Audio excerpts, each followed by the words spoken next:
إن الحمد لله نحمده ونستعينه ونستغفره ونؤمن به ونتوكل عليه ونعوذ بالله من شرور أنفسنا ومن سيئات أعمالنا من يهده الله فلا مضل له ومن يضلل فلا هادي له وأشهد أن لا إله إلا الله وحده لا شريك له وأشهد أن محمدا عبده ورسوله فإن خير الحديث كتاب الله وخير الهدي هدي محمد صلى الله عليه وسلم وشر الأمور محدثاتها وكل محدثة بدعة وكل بدعة ضلالة وكل ضلالة في النار.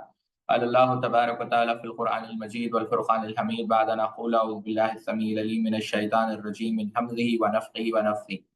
يا أيها الناس اتقوا ربكم الذي خلقكم من نفس واحدة وخلق منها زوجها وبث منهما رجالا كثيرا ونساء واتقوا الله الذي تساءلون به والأرحام إن الله كان عليكم رقيبا. يا أيها الذين آمنوا اتقوا الله حق تقاته ولا تموتن إلا وأنتم مسلمون. يا أيها الذين آمنوا اتقوا الله وقولوا قولا سديدا يصلح لكم أعمالكم ويغفر لكم ذنوبكم ومن يطع الله ورسوله فقد فاز فوزا عظيما.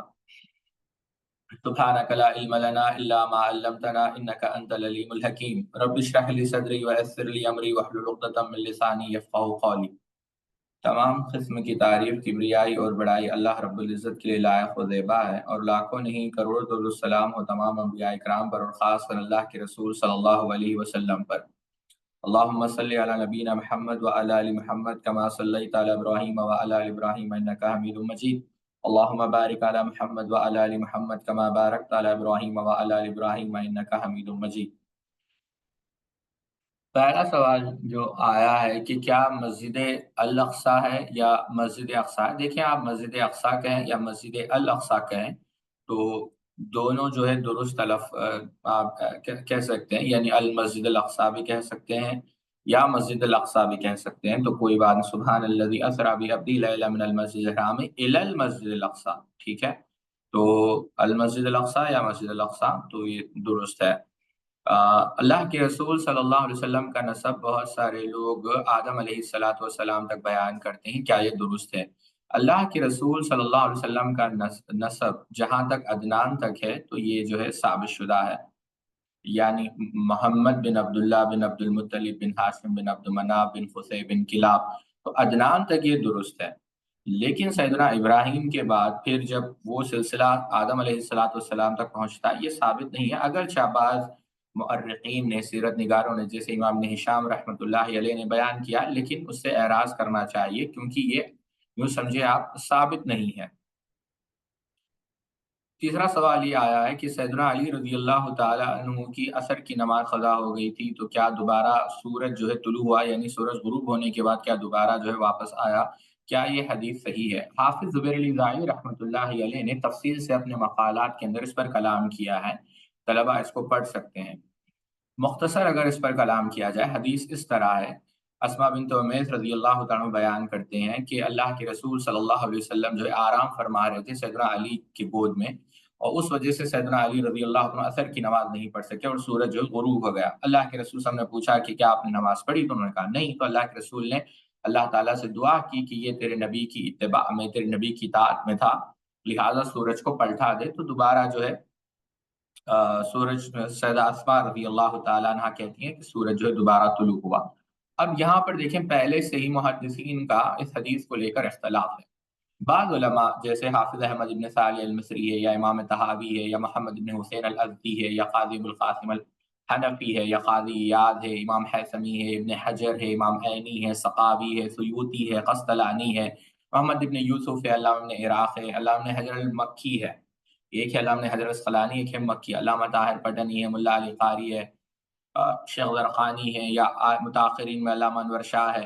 ان لوگوں نے کہا کہ یہ جو حدیث ہے یہ جو ہے ثابت ہے، لیکن بہت سارے علماء اس طرف بھی ہے، جیسے امام محمد بن عبید التنافاسی ہے، یا امام یعلا ابن عبید ہے، امام علی ابن مدینی ہے، امام احمد بن حنبل ہے، امام جوزجانی ہے، امام ابن حزم ہے، امام زنجوی ہے، امام ابوبکر ابن زنجوی، امام ابن عساکر ہے، امام ابن جوزی ہے، شیخ الاسلام علامہ ابن تیمیہ ہے، امام مزی ہے، حافظ ذہبی ہے، ابن قیم ہے، ابن کثیر ہے۔ انہوں نے کہا یہ جو روایت ہے وہ ثابت نہیں ہے، اور بلکہ یہی بات امام حنیفہ رحمہ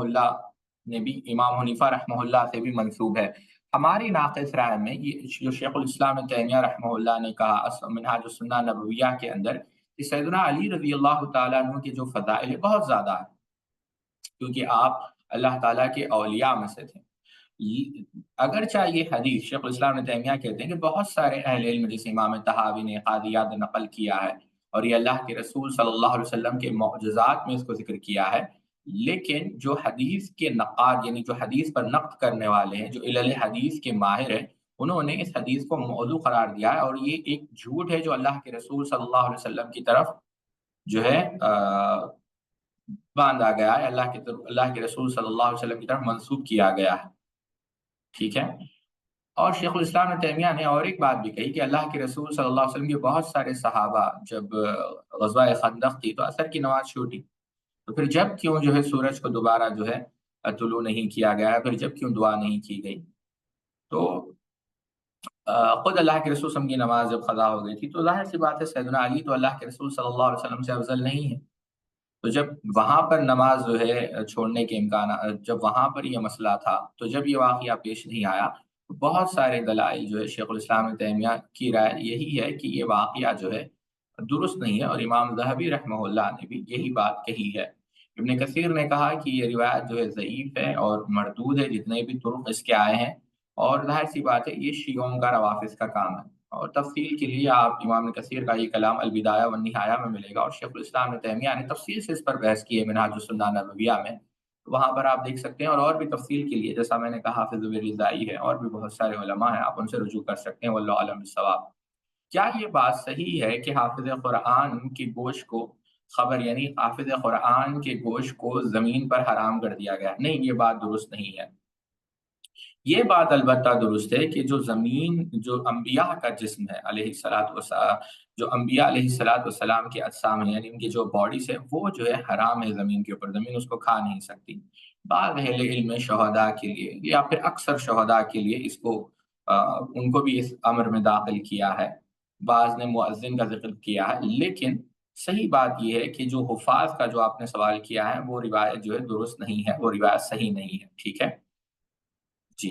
اور ایک سوال یہ آیا ہے کہ کیا سیدنا عمر رضی اللہ تعالی عنہ نے اپنے بیٹی کو زندہ دفنایا تھا؟ یہ بات مشہور ہے، بہت سارے لوگ جہالت میں، آپ کو کیا لگتا ہے یہ روافظ کا کام ہے کیا؟ سیدنا عمر بن خطاب رضی اللہ عنہ کیسی شخصیت ہے؟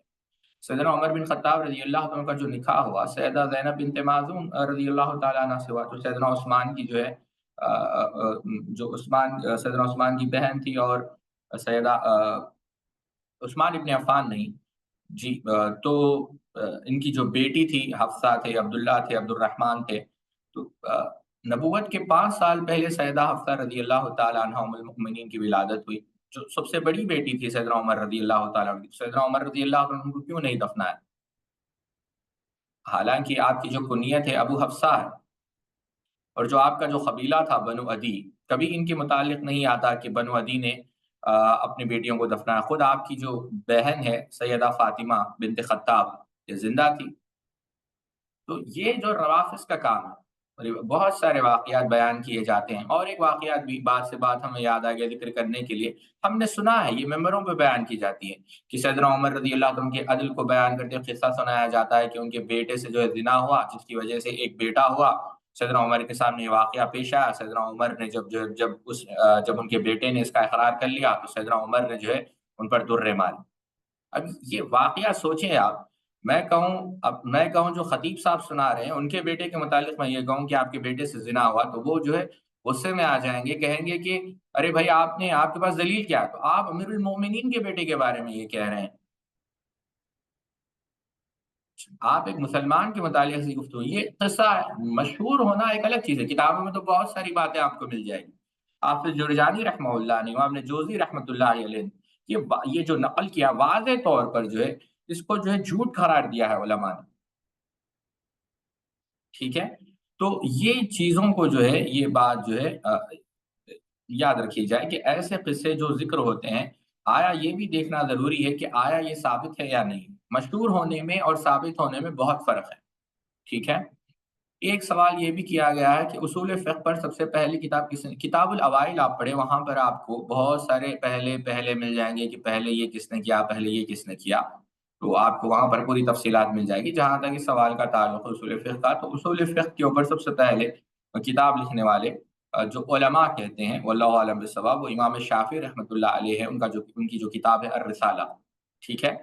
ایک قصہ یہ ہے کہ اللہ کے رسول صلی اللہ علیہ وسلم خلفائے راشدین کے ساتھ بیٹھے ہوئے تھے، تو سیدنا علی، خلفاء ثلاثہ یعنی سیدنا ابوبکر اور عمر، سیدنا عثمان آئے۔ یہ کلپ میں نے بھی دیکھی ہے، اور سیدنا علی رضی اللہ عنہ کے گھر میں تو ایک کیا ہے یہ بال تھا، شہد تھا اس کے اندر تھا، تو سیدنا ابوبکر نے کہا کہ ایمان جو ہے اس پیالے سے زیادہ خوبصورت ہے، اور جس کے پاس ایمان ہے وہ جو ہے شہد سے زیادہ میٹھا ہے، اور ایمان کو پکڑ کر رکھنا یہ اقبال کے مترادف کے اوپر چلنا ہے، حکومت یہ پورا لمبا جو قصہ ہے نا، یہ جو بھی بیان کیا گیا، پھر جبریل آئے، پھر یہ آئے، یہ قصہ ثابت نہیں ہے، یہ موضوع قصہ ہے۔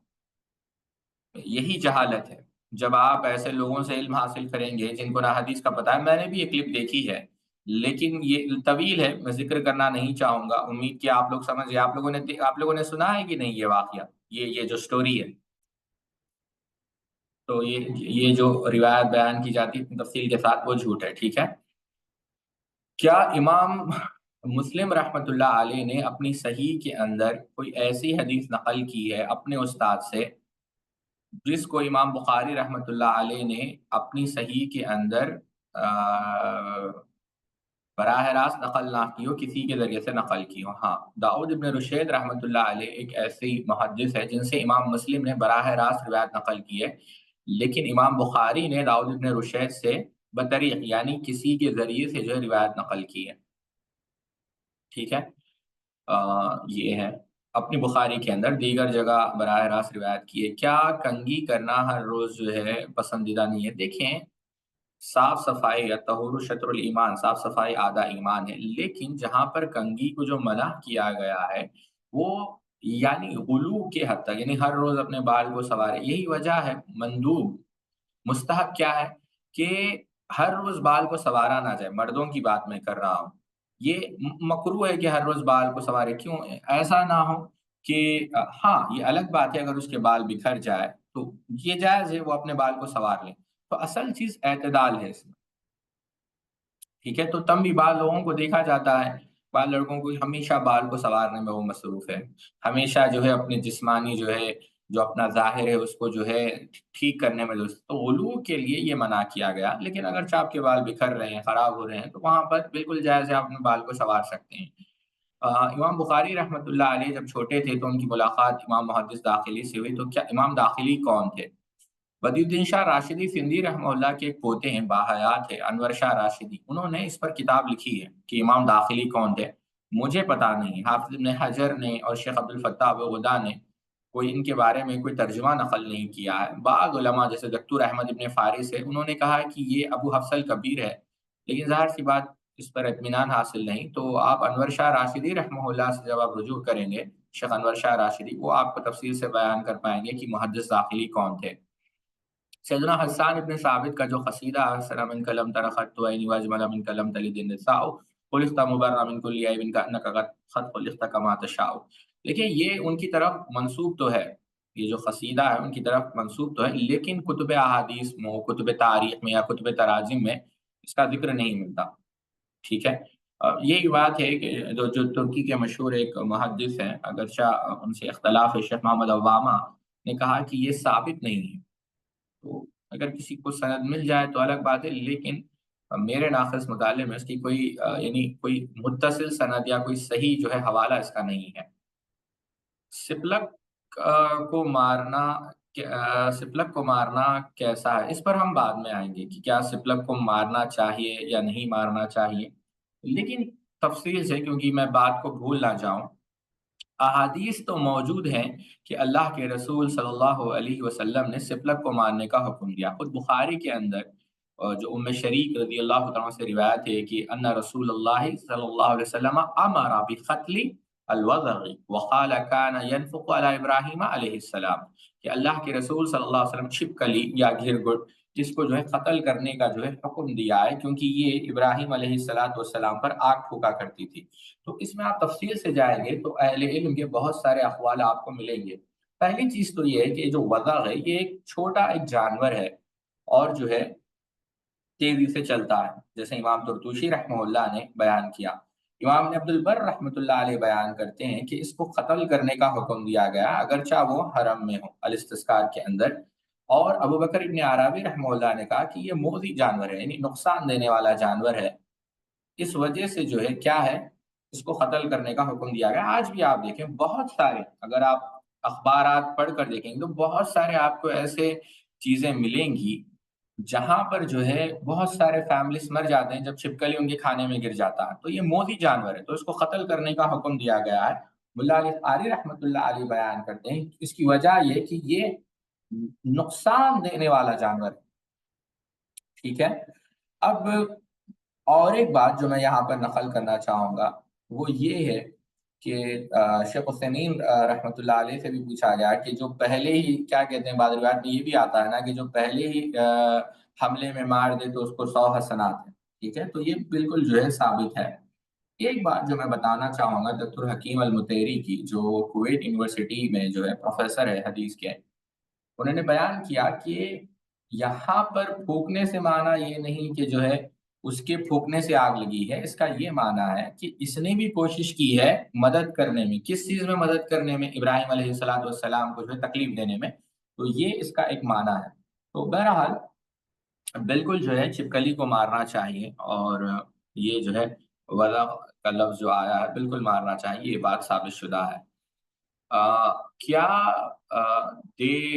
دیور، ہاں دیور اصل میں کہتے ہیں کس کو، یعنی جو شوہر کا بھائی ہوتا ہے اسے کہتے ہیں۔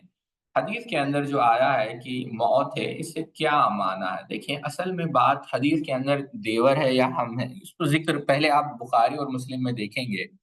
علامہ ابن بطال مالکی رحمۃ اللہ علیہ نے جب اس حدیث کی شرح کی ہے تو کہا ہے کہ اللہ کے رسول صلی اللہ علیہ وسلم نے جس چیز سے منع کیا ہے وہ کیا ہے؟ جو شوہر کے جو رشتہ دار ہوتے ہیں، جو خاتون کے لیے یعنی بیوی کے لیے غیر محرم ہوتے ہیں، جیسا اس کا بھائی ہے، اس کا ماما ہے، یا اس کا چاچا ہے، یا اس کا بھتیجا ہے، یہ کیا ہے؟ غیر محرم۔ اس میں محرم داخل ہے، جیسا جو شوہر کے جو والد ہے، جو کیا کہتے ہیں اس کو، فادر ان لا ہے، وہ غیر محرم نہیں ہے، جو راجح بات ہے، خیر اس میں بھی اختلاف کیا جا سکتا ہے۔ لیکن اصل چیز جو یہاں پر ذکر کیا گیا ہے کہ جس چیز سے منع کیا گیا ہے کہ جو شوہر کے جو رشتہ دار ہیں، جو لڑکی کے لیے غیر محرم ہے، وہ اس کے لیے موت ہے۔ اب یہ موت کیسے ہیں، یہ بھی ایک بحث ہے۔ اب آپ دیکھیں قاضی یاد رحمت اللہ علیہ یہ کہتے ہیں کہ ہو سکتا ہے کہ جب وہ خلوت میں بیٹھیں تو گناہ کر بیٹھیں، اور وہ گناہ کیا ہے، اس کی سزا کیا ہے؟ رجم ہے، اور رجم کیا ہے؟ موت ہے، جیسا ابو القرطبی رحمت اللہ علیہ نے بھی، ابو العباس قرطبی رحمۃ اللہ نے شرح بیان کی، تو اس وجہ سے موت ہے۔ دوسرا یہ بھی ہو سکتا ہے کہ شوہر غصے میں آ جائے اور وہ اس کو طلاق دے بیٹھے، اور طلاق خاتون کے لیے ظاہر سی بات ہے موت کے مترادف ہے، تو اس وجہ سے یہ بھی موت کہا گیا ہے، ٹھیک ہے۔ اب تیسری چیز یہ بھی ہے کہ موت تو انسان جو ہے، انسان کے لیے موت بہتر ہے اس سے کہ جو ہے گناہ کی طرف راغب ہو، تو یہ بھی معنی ہے، ٹھیک ہے۔ تو یہ مختلف معنی جو ہے یہ اصل چیز ہے، ٹھیک ہے، اس کا یہ معنی نہیں کہ یہ اصل چیز ہے، ٹھیک ہے۔ تو موت جو ہے اس وجہ سے اہل نے ذکر کیا، اور بھی شروحات ہے آپ پڑھ سکتی ہیں۔ علامہ امام غزالی رحمۃ اللہ علیہ کی سیرت پر جو علامہ شلبی رحمۃ اللہ علیہ نے کتاب لکھی ہے، دیکھیں علامہ شلبی ایک الگ شخصیت ہے۔ امام غزالی رحمۃ اللہ علیہ کی سیرت پر آپ علامہ شبلی نعمانی کی جو بات کر رہے ہیں وہ شلبی نہیں ہے، شبلی ہے۔ علامہ شبلی نعمانی کی بھی کتاب ہے، ابوالحسن ندوی نے بھی لکھا ہے، لیکن اچھی کتاب اس پر جو تفصیل سے لکھی ہے وہ مولانا محمد حنیف ندوی رحمہ اللہ کی افکار غزالی، لگ بھگ 500 سے زائد صفحات پر انہوں نے لکھی ہے۔ امام شلبی جو ہے یا ابن شلبی جو ہے یہ الگ شخصیت ہے۔ اصل ان کا جو نام تھا امام ابو العباس شہاب الدین احمد ابن یونس، یہ اصل میں ابن شلبی ہے، یہ ایک حنفی فقیہ ہے، 10ویں صدی میں جو ہے ان کا انتقال ہوا۔ مصر کے رہنے والے تھے، اور جو پورٹگل جو علاقہ ہے نا، پورٹگل آپ نے وہ سنا ہوگا، وہاں کے وہ رہنے والے تھے، شلب۔ تو یہ شلبی الگ ہے اور شبلی الگ ہے، ٹھیک ہے۔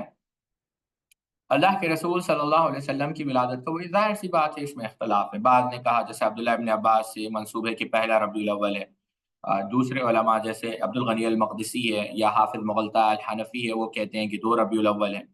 بعض علماء جیسے محمد ابن موسیٰ القواردمی ہیں، یا امام ابن حزم ہیں، یا امام ابن دہیہ ہے، انہوں نے کہا، جبیر ابن مطعم ہے، انہوں نے کہا کہ 8 ربیع الاول ہے، بلکہ احمد رضا خان کا بھی یہی قول ہے۔ اس کے بعد 9 ربیع الاول کے بھی بہت سارے علماء قائل ہیں، جیسے مولانا صفی الرحمن مبارک پوری ہے، سید سلیمان ندوی ہے، وہ کہتے ہیں 9 ہے۔ بعض علماء جیسے حافظ دمیاطی ہے، وہ کہتے ہیں 10 ہے، بعض کہتے ہیں کہ 12 ربیع الاول ہے، جسے امام نے ابان نے، امام نے اسحاق نے، امام ماوردی نے، بعض نے 17 ربیع الاول کا بھی ذکر کیا ہے۔ بہرحال اقوال مختلف ہیں۔ اسی طریقے سے وفات کے متعلق بھی اقوال مختلف ہیں، 12 ہے، 2 ہے، 1 ہے، 13 ہے۔ تو یہ خود اس بات کی دلیل ہے کہ اب آپ یہاں پر میں صرف ایک نقطہ آپ لوگوں کو بتانا چاہوں گا، کیونکہ یہ موضوع ہے۔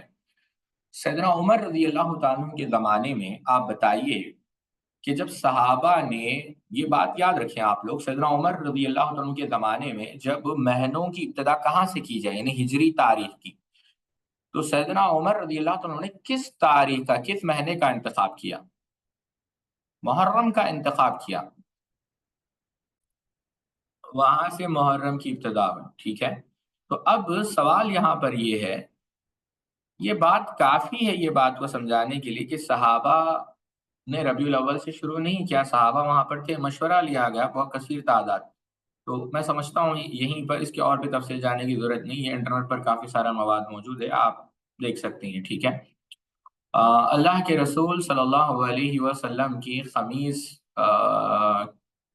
خمیس کی خمیس کتنا بڑا تھا، یا اس کی لینتھ کیا تھی؟ دیکھیں، اللہ کے رسول صلی اللہ علیہ وسلم کی خمیس کے متعلق امام نے ماجہ نے، امام بہقی رحمۃ اللہ علیہ نے نقل کیا ہے، اور اہل علم کا اس میں اختلاف ہے۔ اور آپ سم کی جو خمیس تھی، جیسا اللہ ابن قیم نے زاد المعاد فی زاد المعاد کے اندر بیان کیا کہ وہ جو کاٹن کا بنا ہوا ہوتا تھا، اور جو لینتھ تھی شارٹ تھی، اور سلیوز بھی کافی جو ہے سلیوز بھی شارٹ تھے، اور یوں سمجھے آپ جو کاف، یعنی کہتے ہیں نا اسے کیا کہتے ہیں، میں بھول گیا، ساخ، پنڈلی، تو مڈ کاف تک وہ پہنچتا تھا، ایسا سمجھ لیں آپ۔ تو یہ آپ صلی اللہ علیہ وسلم کی خمیس کی جو ہے کیفیت تھی، اور بھی آپ تفصیل سے پڑھنا چاہیں تو الیواقد الغالیہ پڑھیں، مولانا یونس جونپوری رحمہ اللہ کی، اس پر جو ہے کافی تفصیل سے انہوں نے لکھا ہے۔ جی، مسجد نبوی میں سب سے پہلے چراغ لگانے والے آپ نے ایک درس میں کہا کہ سیدنا تمیم داری رضی اللہ تعالیٰ عنہ تھے، تو اس کا حوالہ کیا ہے؟ اس کا حوالہ جو ہے امام نے ماجہ رحمۃ اللہ علیہ نے سنن کے اندر اس کو نقل کیا ہے، اگرچہ اس کی سند ضعیف ہے، لیکن اس کے اندر آپ کو ملے گا کہ سیدنا تمیم داری رضی اللہ عنہ پہلے تھے جنہوں نے جو ہے مسجد نبوی کے اندر جو ہے چراغ جو ہے لگایا ہے، جیسا کہ سیدنا ابو سعید خدری رضی اللہ تعالیٰ عنہ کا بیان ہے۔ کیا آج کل دیکھا جاتا ہے کہ زکوٰۃ وصول کرنے والوں کی سیلری ہوتی ہے، تو کتنی سیلری دینی چاہیے؟ ہاں، زکوٰۃ کا جو کلیکٹر ہوتا ہے، جو زکوٰۃ کو جو ہے کیا کہتے ہیں کلیکٹ کرتے ہیں، ان کی سیلری ہوتی ہے۔ بالکل، سیدنا عمر ابن خطاب رضی اللہ تعالیٰ عنہ نے عثمان ابن حنیف رضی اللہ تعالیٰ عنہ کو جو ہے ٹیکس کلیکٹ کرنے کے لیے جو ہے مقرر کیا تھا، اور اس وقت اگر آپ دیکھیں تو ان کی جو ڈیلی جو تنخواہ تھی وہ 7.5 درہم تھی۔ تو آج کے مطابق آپ دیکھیں تو کم و بیش 23 گرام چاندی ہوتی ہے، ہاں، 23 گرام یا 22 گرام چاندی ہوتی ہے۔ تو اتنی چاندی کی جو مقدار ہے، آپ جو ہے وہ سیلری آپ رکھ سکتے ہیں، یا یوں سمجھے کہ 3 گرامز گولڈ بھی ہوتا ہے۔ تو یہ دونوں میں سے آپ، جیسا امام نے سعد رحمۃ اللہ علیہ نے طبقات کے اندر نقل کیا، تو اس کے مطابق آپ سیلری جو ہے متعین کر سکتے ہیں۔ وہی میں سمجھتا وہ آپ اس کو جب کیلکولیٹ کریں گے تو آپ کو سمجھ میں آئے گا، ٹھیک ہے۔ کیا سیدنا ابوبکر صدیق رضی اللہ تعالی عنہ مغرب کی تیسری رکعت میں ربنا لا تزغ قلوبنا بعد إذ هديتنا وهب لنا من لدنك رحمة إنك أنت الوهاب پڑھتے تھے؟ ہاں، موطا امام مالک میں جو ہے یہ موجود ہے، لیکن یہ بطور دعا تھی، اور یہ بھی بات یاد رکھیں کہ یہ بسا اوقات، بلکہ ابن عبد البر رحمۃ اللہ علیہ نے ذکر کیا ہے کہ یہ آپ اس وقت جب آپ پڑھیں گے جب مرتدین سے لڑائی ہو رہی تھی، تو تب آپ اس دعا کو پڑھ رہے تھے۔ تو کوئی اگر بسا اوقات پڑھ لے تو ٹھیک ہے، لیکن یہ سمجھنا کہ یہ سنت ہے، یہ بات جو ہے مجھے نہیں لگتا کہ کسی نے کہی ہے، اگر کہی ہے تو آپ ضرور اس کو ذکر کریں، ہو سکتا ہے ہمارے علم میں کمی ہو۔ ایک اور سوال ہے، اور بڑا دلچسپ سوال ہے کہ ہم نے محمد فاتح کی ڈاکیومنٹری دیکھی ہے، اور کیا محمد فاتح کے متعلق کوئی حدیث ہے؟ دیکھیں، اس کا جواب دینے سے پہلے آ، میں آپ لوگوں کو 2 ویڈیوز بھیج رہا ہوں، ذرا اس کو آپ دیکھیں، اس کے بعد میں آپ کو اس کے اوپر سمجھاؤں۔ یہ جو حدیث بیان کی گئی ہے، اس کے اندر آپ دیکھیں یہی کام اہل بدعت کا ہے۔ آپ لوگوں کو عجیب اس لیے لگی کیونکہ وہ آپ کے حق میں نہیں تھی۔ آپ اس ناحیے سے سوچیں کہ اگر کوئی شخص اس حدیث کو جو یہ اس شخص نے بیان کی ہے کہ اللہ کے رسول صلی اللہ علیہ وسلم نے کیا کہا، اللہ کے رسول صلی اللہ علیہ وسلم نے تعریف کی ہے کس کی؟ اللہ کے رسول صلی اللہ علیہ وسلم، یہ جو حدیث بیان کی گئی اصل میں کہ تم جو ہے قسطنطنیہ کو جو ہے فتح یاب کرو گے، اور اس کا جو امیر ہوگا بہترین امیر ہوگا، اور کیا ہی اس کا لشکر بھی جو ہے کافی جو ہے بہترین لشکر ہوگا۔ اب انہوں نے کیا کہا، ان کے جو الفاظ ہیں میں اسی طریقے سے کوٹ کر دیتا ہوں۔ So the prophet was praising a Hanafi Maturidi Naqshbandi. Verily you shall conquer Constantinople, what a wonderful army that army will be, and what a wonderful commander that commander will be. ٹھیک ہے؟ اب جو شخص اس کو سن رہا ہے وہ کیا سمجھے گا کہ نعوذ باللہ من، یہ جسارت ہے کہ اللہ کے رسول صلی اللہ علیہ وسلم نے ایک ایسے حکمران کی تعریف کی جو حنفی تھا، ماتریدی تھا، نقشبندی تھا۔ سبحان اللہ! ارے اللہ کے رسول صلی اللہ علیہ وسلم نے ہمیں حق پر بیان کر دیا۔ آیا یہ بھی دیکھا جائے گا کہ یہ حدیث صحیح ہے کہ نہیں؟ اگر آپ دیکھیں امام بخاری رحمہ اللہ کی تاریخ کبیر یا امام احمد ابن حنبل رحمہ اللہ کی مسند احمد، آپ جب حدیث کی سند دیکھیں گے، محمد ابن اعلیٰ سے وہ سند چلتی ہے کہ زید ابن حباب، یہ کون ہے؟ کوفی ہے، ثقہ ہے۔ پھر انہوں نے روایت کیا ولید بن مغیرہ سے، یہ کون ہے؟ ثقہ ہے، مصری ہے۔ پھر آپ دیکھیں گے پھر یہ مصری روایت کر رہے ہیں کسی عبید ابن بشر سے، یہ کوفی ہے۔ آپ دیکھیں کوفہ سے مصر، پھر مصر سے کوفہ، اور یہ جو کوفی ہے عبید ابن بشر مجہول ہے، اور زید ابن حباب جو ہے منفرد ہے اس کو ولید سے روایت کرنے میں، پھر ولید منفرد ہے اس کو عبید سے یا عبداللہ ابن بشر سے، یہ جو مجہول ہے۔ یہی وجہ ہے شیخ البانی رحمۃ اللہ علیہ نے کیا کہا، یہ روایت کو اگر آپ ضعیفہ ان کی اٹھا کر دیکھیں گے اس کے اندر اس کو ضعیف قرار دیا۔ شعیب الارناؤد رحمۃ اللہ علیہ نے، جنہوں نے مسند احمد کی تحقیق کی، انہوں نے بھی اس روایت کو ضعیف قرار دیا۔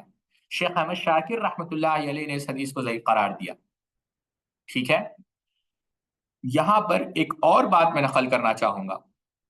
شیخ حمود التویجری رحمہ اللہ نے اتحاف الجماع کے اندر ایک بہترین بات اس کے اوپر کی ہے۔ انہوں نے واضح طور پر کہا ہے کہ یہ جو قسطنطنیہ فتح ہوا ہے محمد سلطان محمد فاتح کے ہاتھوں، اور اس وقت جب یعنی بہت قریب تک یہ کس کے ہاتھ میں تھا؟ سلطنت عثمانیہ کے پاس تھا۔ حدیث میں جس فتح کا ذکر آیا ہے وہ اس فتح کا نہیں۔ کیوں؟ یہ کب ہوگا؟ جب دجال کے خروج کے بعد ہوگا، جیسا کہ دیگر احادیث سے پتہ چلتا ہے جو سیدنا معاذ بن جبل، عبداللہ بن بشر سے مروی۔ اور یہ جو قسطنطنیہ جو ہے جو فتح ہوگا وہ تسبیح سے، تحلیل سے، تکبیر سے ہوگا۔ ٹھیک ہے؟ تو یہ چیزیں آپ یاد رکھیں۔ اور یہ جو قسطنطنیہ فتح ہوگا یہ عرب کے ہاتھوں ہوگا، ترکیوں کے ہاتھوں نہیں۔ عامر بن عوف رضی اللہ تعالی عنہ کی ایک روایت ہے کہ جو حجاز کے نوجوان، طاقتور نوجوان ہوں گے جن کو کسی کی ملامت کا جو ہے خوف نہیں ہوگا، جو اللہ کے راستے میں آئے، اور وہ کیا کریں گے؟ قسطنطنیہ کو فتح کریں گے، روم کو فتح کریں گے تسبیح اور تکبیر کے ساتھ۔ سیدنا ابو ہریرہ رضی اللہ عنہ کی بھی صحیح مسلم میں ہے۔ تو یہاں پر اس کا ذکر نہیں ہوا ہے جس کی آپ بات ڈاکیومنٹری کی کر رہے ہیں، اور جو حدیث اب میں یہاں پر اس لیے بتا رہا ہوں ساتھیوں، یہی وجہ ہے علماء اہل بدعات کی تحریروں سے روکتے ہیں۔ ایک عام آدمی جائے گا، سنے گا، گمراہ ہو جائے گا، کہے گا کہ ہاں بھئی یہ حدیث میں یہ آیا ہے۔ دوسری حدیث جو آپ نے قیامت کی نشانیوں کے بارے میں جو طویل حدیث سنی ہے، جس کے اندر وہ کہتے ہیں یا ابن مسعود shall I not inform you، یعنی کیا میں آپ کو انفارم نہ کروں، جو portents of the hour ہے indeed from the signs of the hour its indications are that child will become insolent, the rail will become burning۔ یہ جو ایک فصیح انداز میں یہ بیان کیا گیا ہے، ابھی ہم دیکھتے ہیں اختصار کے ساتھ بات کو سمجھنے کے لیے آپ اندازہ کریں کتنے لوگوں نے اس کو دیکھا ہے۔ خالی ہم دیکھنا چاہیں، آپ جا کر دیکھیں تو کم و بیش ابھی کیا ہے اس پر ملین، 1 10 12 لاکھ لوگوں نے اس کو دیکھا ہے۔ 12 لاکھ لوگ سن رہے ہیں، آپ کی طرح متاثر ہوئے ہیں۔ طالب علم کو کیا کرنا چاہیے؟ آیا یہ جو بات بیان کی جا رہی ہے کیا محض حوالہ دے دینا کافی ہے؟ نہیں، آپ کو یہ دیکھنا چاہیے تھا کہ ہاں بہت ساری حدیث ہے، لیکن کیا یہ حدیث صحیح ہے، یہ پہلا سوال کرنا چاہیے تھا آپ لوگوں کو۔ یہ حدیث موضوع ہے، ثابت نہیں ہے۔ سیف ابن مسکین جو ہے من گھڑت روایتوں کو بیان کرتے ہیں، جیسا ابن حبان رحمہ اللہ نے مجروحین کے اندر بیان کیا۔ امام بیہقی نے، یا امام، چاہے وہ امام بیہقی رحمۃ اللہ علیہ ہو، ابن کثیر رحمۃ اللہ علیہ ہو، امام عراقی رحمۃ اللہ علیہ ہو، امام سخاوی رحمۃ اللہ علیہ ہو، ان تمام محدثین نے اس کے ذوق کی طرف اشارہ کیا ہے۔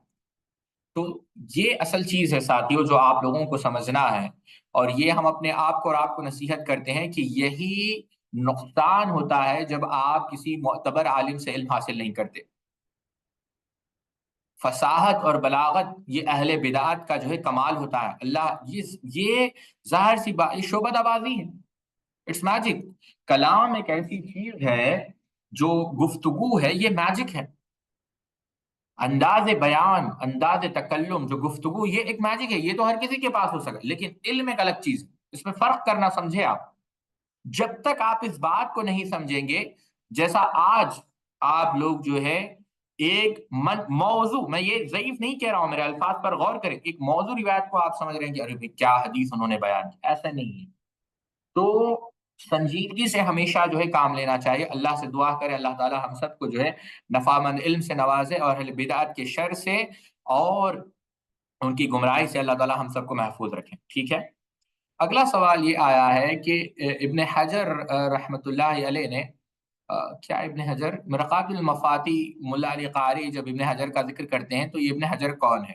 دیکھیے، ملا علی قاری رحمۃ اللہ علیہ نے جو مشکات کی شرح لکھی ہے مرقات المفاتی، جب کبھی وہ ابن حجر کا ذکر کرتے ہیں تو وہاں پر ابن حجر سے مراد حافظ ابن حجر اسقلانی نہیں، علامہ ابن حجر المکی ہے، ٹھیک ہے۔ تو یہ علامہ، ہاں یہ الگ بات ہے، وہ حافظ ابن حجر اسقلانی رحمۃ اللہ علیہ کو اسقلانی کے ساتھ ذکر کرتے ہیں، ٹھیک ہے۔ تو عموماً جب ابن حجر کا ذکر آتا ہے اسقلانی کے بغیر، تو وہاں پر ابن حجر المکی مراد ہے، نہ کہ ابن حجر اسقلانی، اور ابن حجر اسقلانی کا مقام بہت بہت زیادہ ہے ابن حجر المکی کے مقابلے میں، یہ بات کو بھی یاد رکھیں۔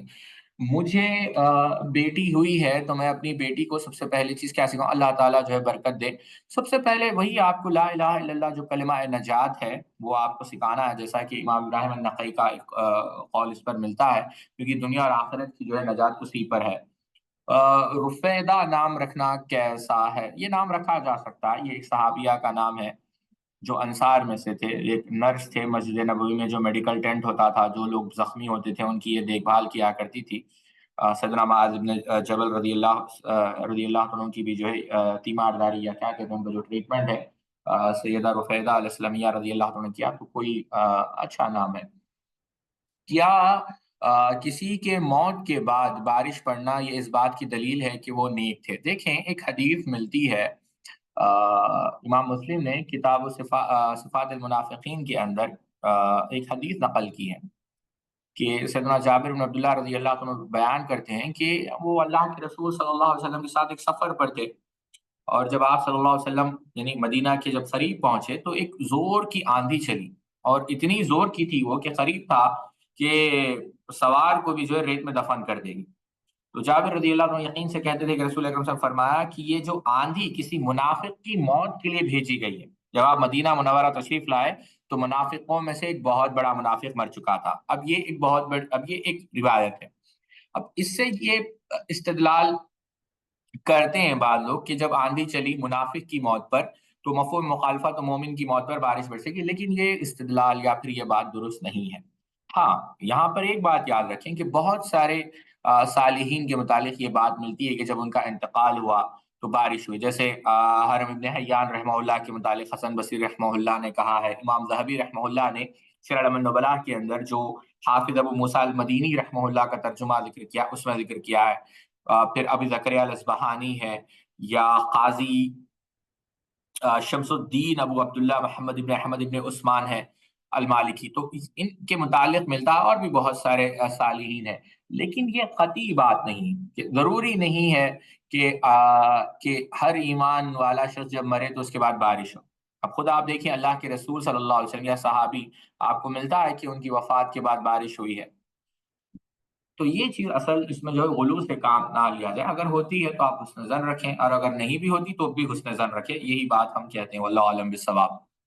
کیا آ، اس روایت میں تطبیق کیسے دی جائے کہ ابو سفیان رضی اللہ تعالیٰ عنہ جنت کے نوجوانوں کے سردار ہے، یا سیدنا حسن حسین؟ سیدنا جہاں تک سیدنا ابو سفیان حارث رضی اللہ تعالیٰ عنہ کی جو روایت ہے، اس کو امام نے سعد رحمۃ اللہ علیہ نے جو ہے نقل کیا ہے، لیکن عروہ ابن زبیر رحمۃ اللہ علیہ نے وہ اللہ کے رسول صلی اللہ علیہ وسلم سے نقل کیا ہے، لیکن عروہ ابن زبیر نے کسی صحابی کا وہاں پر جو ہے ذکر نہیں کیا، یہ پہلی بات ہے۔